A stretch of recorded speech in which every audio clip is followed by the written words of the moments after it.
नहीं अब स्टेन क्या होता है लिखो। When it is farming 4x on a body, when it is farming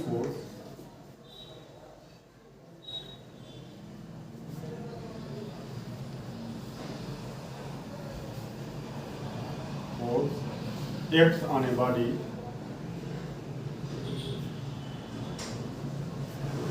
when it is forming 4x on a body, the body undergoes a change.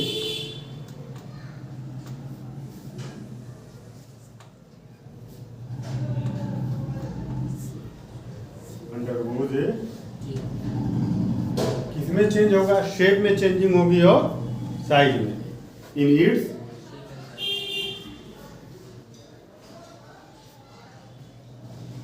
Shape and size, in its shape and size, ठीक, changing होगी इसमें, ठीक। तो लिखो the ratio of change in the ratio of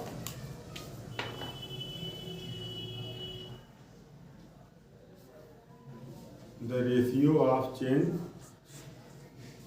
in the ratio of लिखो the ratio of change in any dimension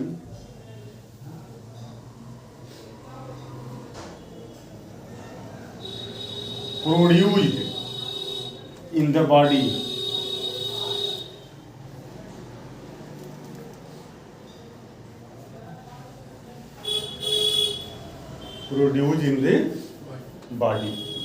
ठीक ना। अब किससे relation? Change in dimension produce in body to, किससे? To,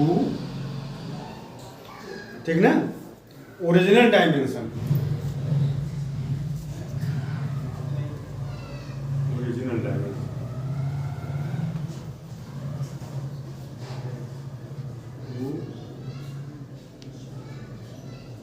original dimension is called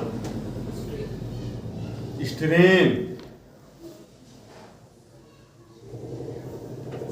is called strain। तो strain equal to क्या हो जाएगा? हाँ, तो strain equal to change in dimension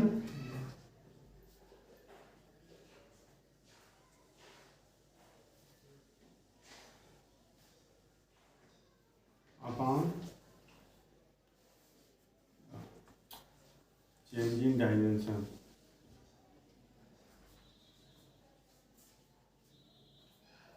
upon original dimension,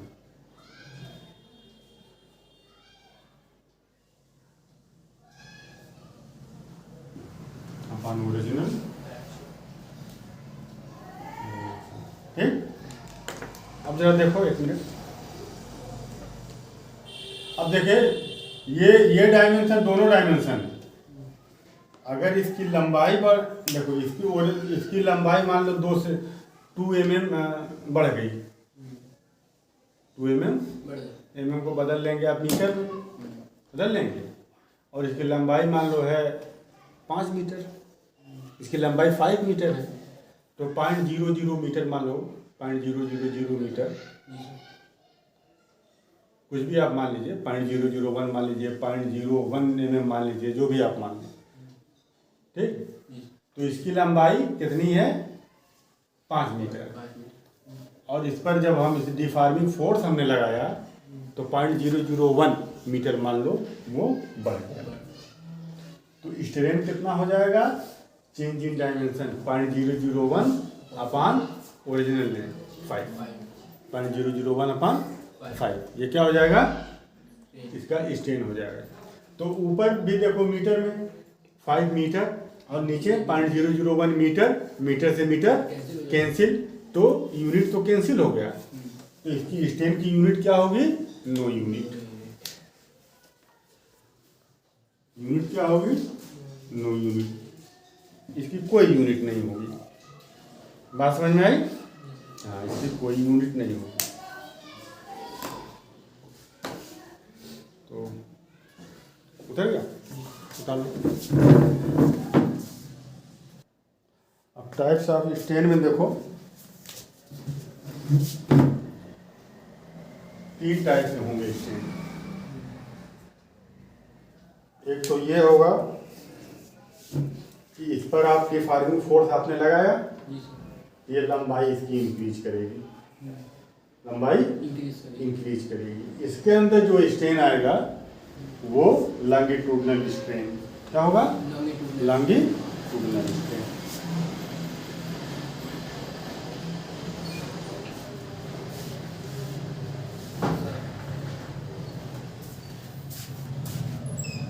longitudinal strain, ठीक। और दूसरा क्या होगा?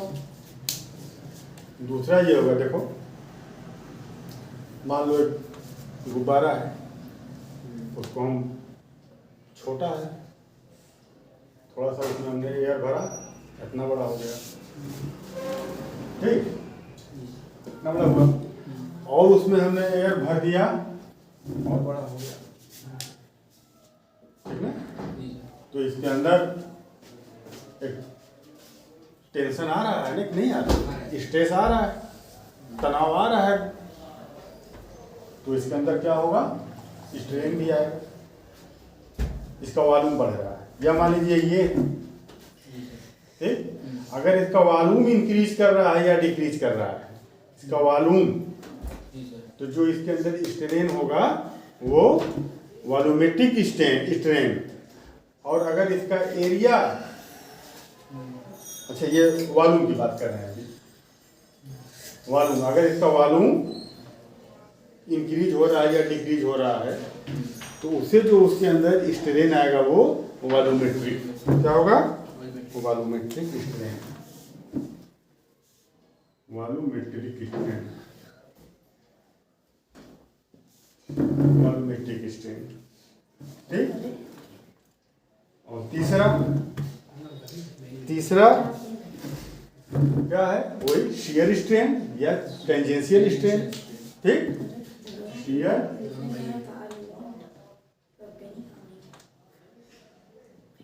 स्ट्रेन या टेंजेंशियल स्ट्रेन। ये 3 टाइप के ये स्ट्रेन हैं, आपको इनके बारे में पढ़ना है, ठीक। तो सबसे पहले आप लिखिए लॉन्गिट्यूडनल स्ट्रेन।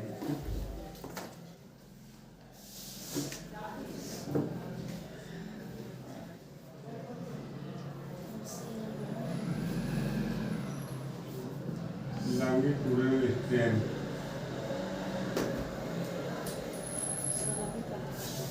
तब लॉन्गिट्यूडनल स्ट्रेन क्या है? Increase in length per unit original length. Increase in length, ऊपर क्या लिखते हैं? इंक्रीज इन लेंथ, और नीचे ओरिजिनल, बोलो increase in dimension upon original dimension. तो लॉन्गिट्यूडनल में लेंथ की बात होगी, इंक्रीज इन लेंथ अपॉन, तो इंक्रीज इन लॉन्गिट्यूडनल स्ट्रेन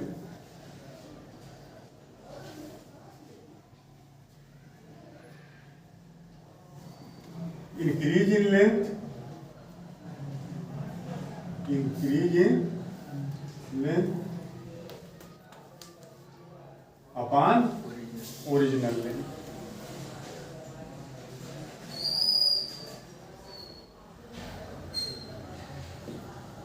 बात समझ में? तो देखो, increase in length per unit original length, increase in length per unit original length, increase in length per unit length से, ओरिजिनल लेंथ से डिवाइड कर दिए तो पर यूनिट ओरिजिनल लेंथ आ गया, per unit original,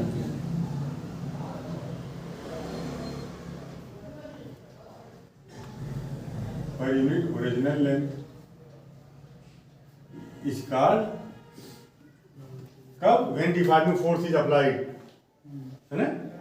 increase in length per unit original length when deforming force is applied. Length per unit original length when deforming force is applied is called longitudinal strain. ये longitudinal strain का है। ठीक, तो अब यहाँ देखो, मान लो ये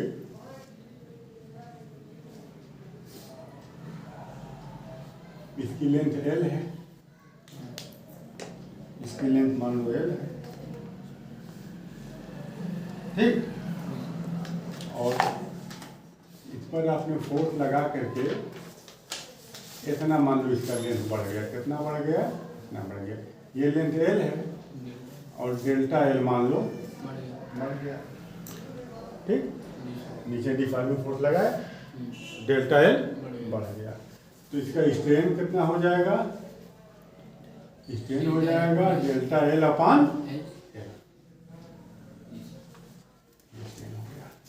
ये लॉन्गिट्यूडनल स्ट्रेन हो गया।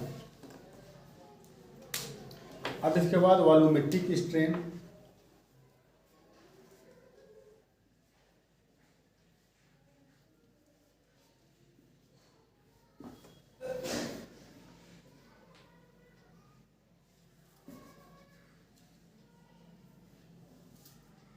वॉल्यूमेट्रिक स्ट्रेन, ठीक, तो it is defined as the change in volume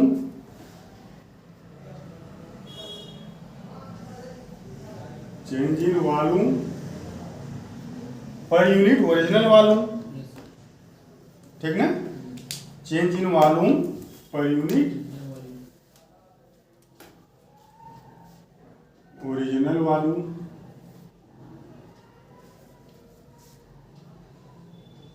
is called volumetric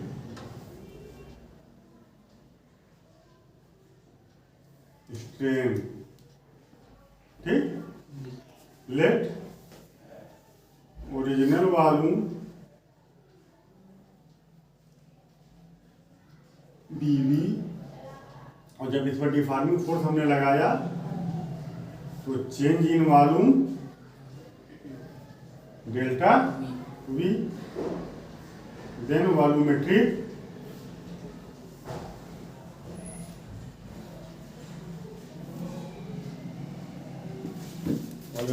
strain equal to delta V upon V, delta V upon V।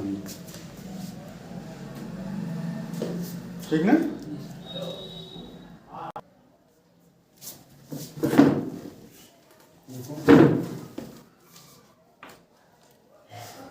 Angle it is defined as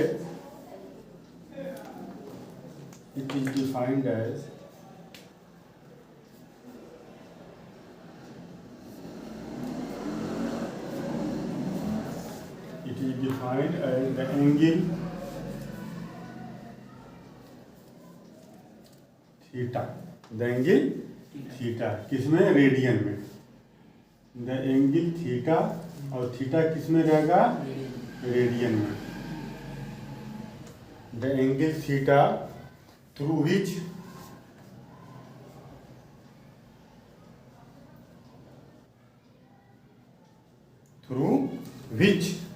a phase originally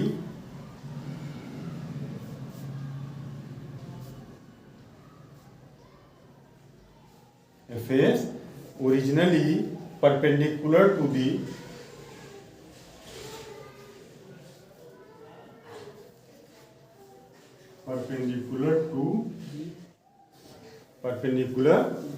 to the fixed face, ये fixed face, perpendicular to fixed face gets turned on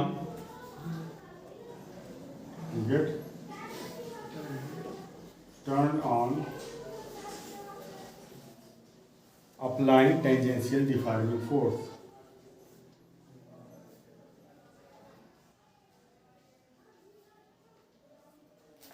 tangential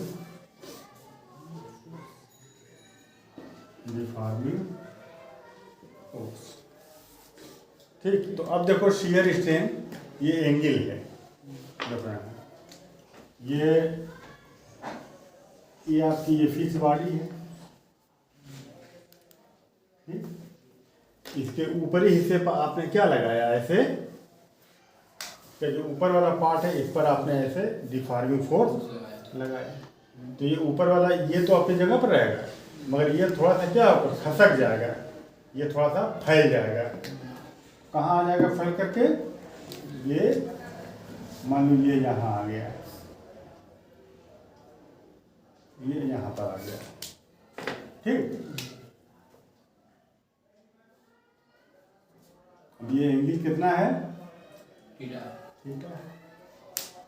बात समझ में, theta है, ठीक। अब ये दोनों plate देखो पैरेलल, ये दोनों प्लेट देखो पैरेलल, ठीक।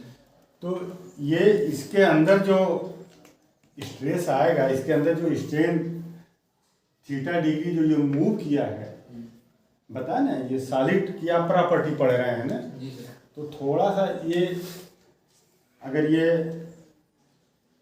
मान लो ये कोई वायर है, इसके ऊपर अगर आप लोड दे रहे हैं तो इतना थोड़ा सा इसके अंदर इंक्रीज होगा लेंथ में कि आपको पता भी नहीं चलेगा, मगर होता है। उसी तरह से ये भी बहुत थोड़ा सा ये प्लेट आगे की तरफ इंक्रीज करेगी, एंगल बहुत छोटा होगा, बहुत छोटा होगा ये एंगल। तो बहुत छोटे एंगल के लिए थीटा और टेन थीटा में कोई फर्क नहीं होता है, थीटा और साइन थीटा में कोई फर्क नहीं होता है। एंगल अगर हम कम करते जाएं, जैसे मान लो अगर एंगल 90 डिग्री है तो साइन 91, तो एंगल तो 90 है मगर साइन 91 है, तो 1 और 90 बहुत फर्क है। एंगल अगर आप कम करते जाएंगे तो ये फर्क घटता जाएगा। एंगल को 0 कर दो तो साइन 0 भी 0 हो जाएगा, साइन 0 की वैल्यू उस एंगल की वैल्यू के बराबर। एंगल कितना है, 0 है, एंगल 0 और साइन 0 भी 0, दोनों देखो कोइंसाइड कर गया। एंगल अगर बहुत छोटा है तो for small angle theta equal to tan theta, theta tan theta के इक्वल होता है, ठीक। तो शियर स्ट्रेन क्या होगा, शियर स्ट्रेन, ये जो एंगल है यही शियर स्ट्रेन है, ये जो एंगल है यही शियर स्ट्रेन है। तो शियर स्ट्रेन कितना हो जाएगा, थीटा, और ये किसके इक्वल होगा, टेन थीटा के। छोटे एंगल के लिए थीटा टेन थीटा दोनों क्या होंगे, इक्वल होंगे।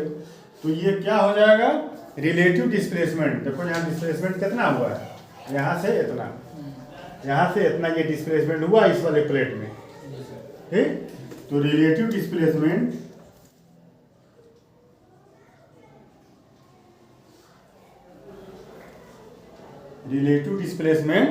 Between two parallel planes,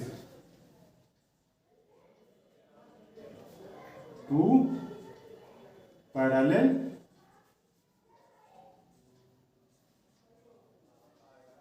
planes, relative displacement between two parallel planes,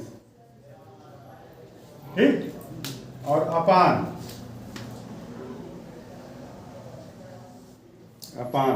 distance between parallel planes,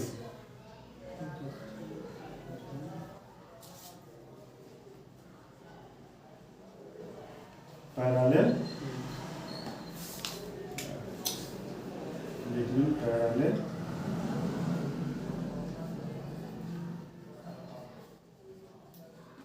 planes, ठीक। तो देखो यहाँ ये शेयरिंग स्ट्रेन टेन थीटा के बराबर होगा, और टेन थीटा क्या होता है, देखो यहाँ ये अगर एंगल है, ये थीटा है, तो tan theta equal to perpendicular upon base. Theta के सामने का परपेंडिकुलर है, देखो यहाँ इसके सामने का ये परपेंडिकुलर, ठीक, ये तो relative displacement between to plate, ये जितना डिस्प्लेस हुआ है ऊपर क्या लिखेंगे वो लिखेंगे।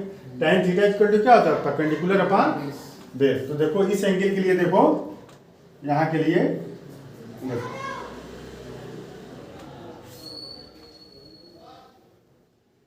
थीटा, तो ये परपेंडिकुलर है, यही ना डिस्प्लेसमेंट है, ये क्या है डिस्प्लेसमेंट है। तो relative displacement upon base, base क्या है, थीटा से लगा हुआ जो दूसरा वाला साइड है, दूसरी वाली साइड वो थीटा के सामने वाला परपेंडिकुलर, और इससे लगा हुआ जो दूसरा वाला वो बेस। अब देखो यहाँ थीटा के सामने वाला परपेंडिकुलर अपॉन ये बेस, ये परपेंडिकुलर और ये तो हाइपो हो जाएगा ना, हाइपोटेनस, तो इसका ये हाइपोटेनस हो गया, ये परपेंडिकुलर हो गया और ये बेस हो गया। तो tan theta equal to perpendicular upon base, और ये बेस क्या है, ये दो पैरेलल प्लेटों के बीच की दूरी है, ये दोनों पैरेलल प्लेट है ना, उनके बीच की ये क्या है डिस्टेंस। तो डिस्टेंस बिटवीन पैरेलल प्लेन्स, बात समझ में। तो इसी को कहेंगे शियर स्ट्रेन, ठीक ना, बात समझ में। तो tan थीटा आप निकाल लीजिए, वही शियर स्ट्रेन हो जाएगा।